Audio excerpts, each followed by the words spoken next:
Hello guys, it's Pete Gallagher back again with another Pete Gallagher review. Today, Pete Gallagher is going to be reviewing the brand new Illumination animated movie, The Secret Life of Pets. So, without further ado, I'm going to jump straight on into it. Those of you who watched my reviews before may know, and you probably will be able to tell from the postcards behind me and my Blu-rays on my shelf, that I'm a huge animation fan. I'm an animator myself, and I love animation, particularly feature animation. Earlier in the year, we've already had Zootropolis, which I gave a very, very good review to, and that set the bar very, very high for animated movies this year. So, seeing the trailers for Secret Life of Pets a year ago when I first saw the teaser for it, I was really, really intrigued by the movie. I thought it looked really funny. I really liked what I saw.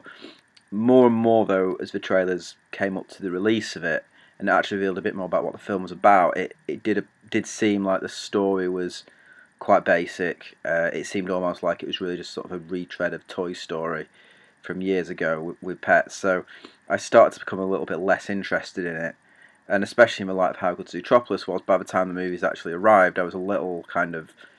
I still wanted to watch it. I still thought it looked quite funny, but really, by and large, my anticipation for it wasn't as high as it was. But I was still really interested to see it. I do like some of Illumination's films. I think they can be quite funny. They do very good character work usually, even if the stories aren't that strong, so I thought it was worth seeing on that basis.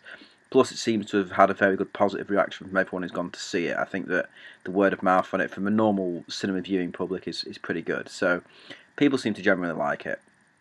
And even the critic response has been pretty favourable too. So, all that being said, I'm going to go into what I liked about it, what I didn't like about it, what I thought could have been better, etc., etc. To start with the positives, I think the best thing I can say about it is the humour was really good. Some of the voice cast was very, very well chosen. I'm not a big fan of Kevin Hart really, but he did really suit the character of the bunny that he was given to play. He was very, very funny. The humour in the movie was good. It wasn't very advanced humour like we sometimes get with other sorts of animated movies. It wasn't as multi-layered as the sort of stuff that was happening with Zootropolis. It was a really sharp, snappy script. This one had quite a good script, but it was a lot of physical gags, a lot of physical comedy that, of course, really appeals to children. And that's the thing with this, is it is really, and Illumination's films really, especially with Minions and this, are definitely aiming it closer to kids than to adults. I mean, I think adults do still enjoy this, but there's not a lot going on for adults. It's really working on the level of a kids' movie.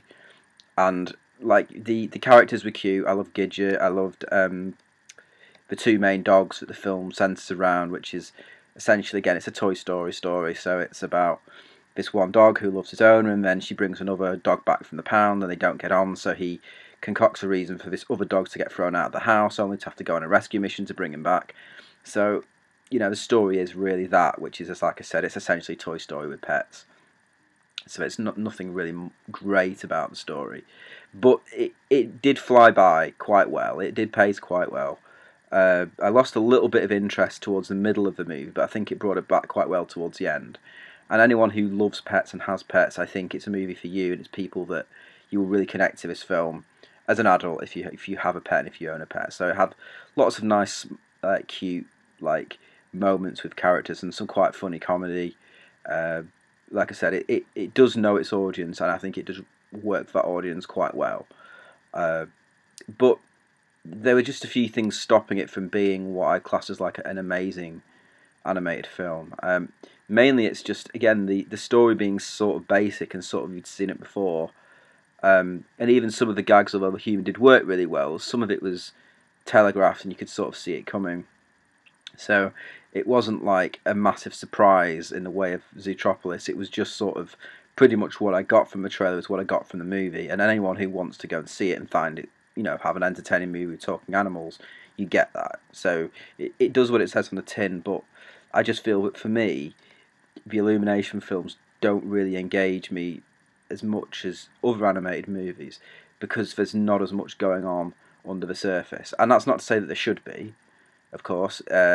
You know, not all animated movies need to be Zootropolis or need to be Inside Out, but just for me as a viewer, if I'm being honest about it, about halfway through the movie I was a little uninterested in it. My attention did start to wane a little bit, and I was kind of like, it's funny and it's fun and it's cute, but the pacing of the story and the story itself is quite thin.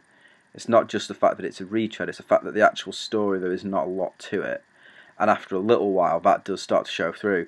I thought the exact same thing with the Minions movie from last year. It had really good character moments, had some really funny individual segments that made me laugh a lot, but the overall story was all over the place and it was pretty weak. And I think it's the exact same thing here, really. Like, the pacing of the story is kind of all over the place and it becomes sort of inconsequential as you go through. So overall, I'm going to give the movie a 7 out of 10. I'd say it is a good movie for kids. It's a good movie for adults who love pets. It's a good family movie. It's an entertaining one. It's just not got those really key bits to really boost it to be anything more than a one watch for me. I mean, I probably would watch it again, but I don't really feel it's got any depth to it that I would really see anything else in it. That being said, I had a perfectly enjoyable time watching it.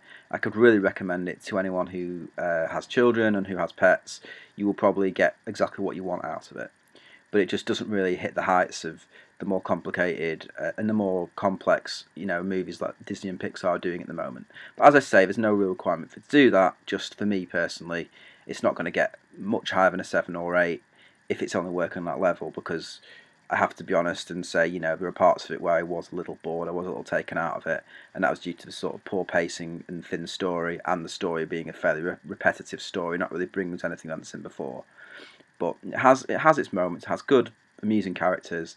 The character dynamics are very cute. The animation is brilliant as well, which I forgot to mention. So yeah, the animation is extremely well done, particularly on the dogs and things like that. It is really a fun, cute movie. So I can recommend it. Go and check it out. But just don't expect, an amazingly, sensationally brilliant film on the level of Pixar or Disney. It's good for what it tries to do. Okay, so that's Secret Life of Pets. Go check it out. 7 out of 10. A decent one watch is what I'd say. So I will be back reviewing another movie very soon, and I'm going to do another couple of other reviews as well, upcoming, and also a couple of opinion pieces, because I've got a couple of things I want to talk about to do with critics and things like that that are sort of doing my head in a little bit. So as well as doing reviews, I'm going to start doing a few opinion-based videos just on what my views are on certain things that are happening in the industry. Okay, so those will all be coming up very soon. I'm going to be posting one a week from now on, so you will see another video next Friday, and then I'll try and drop another one midweek as well.